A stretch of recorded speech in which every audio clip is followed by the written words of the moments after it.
ओम नमः शिवाय। आईडी बाबा यूएसए। फकीर ने कहा झूठ बोलना तो मेरी मजबूरी थी मंत्री, लेकिन सुनना तुम्हारी आदत क्यों है।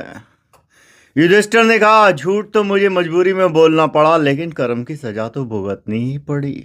कुंती का एक झूठ कर्ण की जान का दुश्मन हो गया। कुंती ने ना ये बात पांडवों से छुपाई होती कि कर्ण तुम्हारा भाई है। अर्जुन ने कहा मैं अपना गांडीव कभी उस कर्ण पे नहीं चलाता। में मंत्री आ रहे थे, जानते हो सात्विक साधु सन्यासी था, प्रदेश का मंत्री बन चुका था। जितने चोर उचक्के छोटे मोटे बाहुबली थे, उन्होंने कहा नगर में एक फकीर रहता है और वो फकीर इतना गरीब है लेकिन उसकी महिमा बहुत है। पहुंचे उसके पास।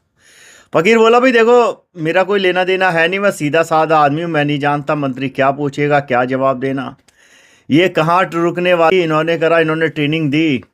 उसे बोले देख तू ये बोलियो वो तेरी उम्र कितनी है। वो बोला मुझे पता नहीं। इन्होंने हिसाब लगाया, इन्होंने कहा तू उम्र अपनी 50 बता दियो। अब बोला वो पूछे कितने साल से तपस्या कर रहे हो, हिमालय के कहाँ थे, करीब बोल दियो 25 साल। बोला बाकी चीज़ें वो पूछें तो जीवन में यहाँ पे सब कैसा, कह दियो बड़ा खुशहाल है नगर।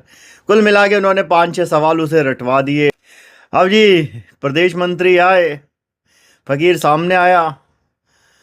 फकीर से उन्होंने पूछा, फकीर को ऑर्डर में बताए गए थे जो ये कार्यक्रम थे कि भाई ऐसे ऐसे सवाल पूछे जाएंगे। मंत्री ने पहला सवाल ये पूछा भाई तुम्हारी उम्र कितनी है।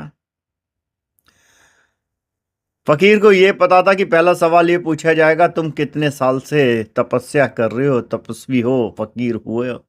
फकीर बोला जी 25 साल है। मंत्री को बड़ा आश्चर्य। उसने दूसरा सवाल पूछा फकीर से तुम्हारी साधना कितने साल की। फकीर बोला जी 50 साल। लगा बोला भाई बावला समझ रखा है क्या, पागल समझता है मुझे, बेवकूफ समझता है। उसने फिर यही सवाल पूछे दोनों, तुम्हारी उम्र कितनी है और कितने साल से तुम फकीर और तपस्या कर रहे हो। फकीर वही अपने 25 और 50 पे अटका रहा। अब फकीर झुंझला गया, बोला अबे पूछना है तो पूछ, जैसे बताए गए पूछ नहीं रहा, तूने सीक्वेंस क्यों गड़बड़ कर दी। और इधर सुन झूठ बोलना मेरी मजबूरी है लेकिन तेरी आदत क्यों है। अब मंत्री को लज्जा सी आई क्योंकि उसने कहा ये फकीर कह तो बात सच ही रहा है।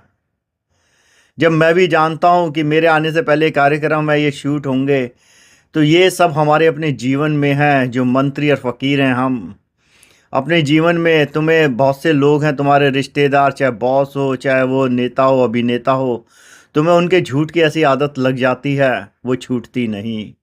और वो झूठ नर्क के द्वार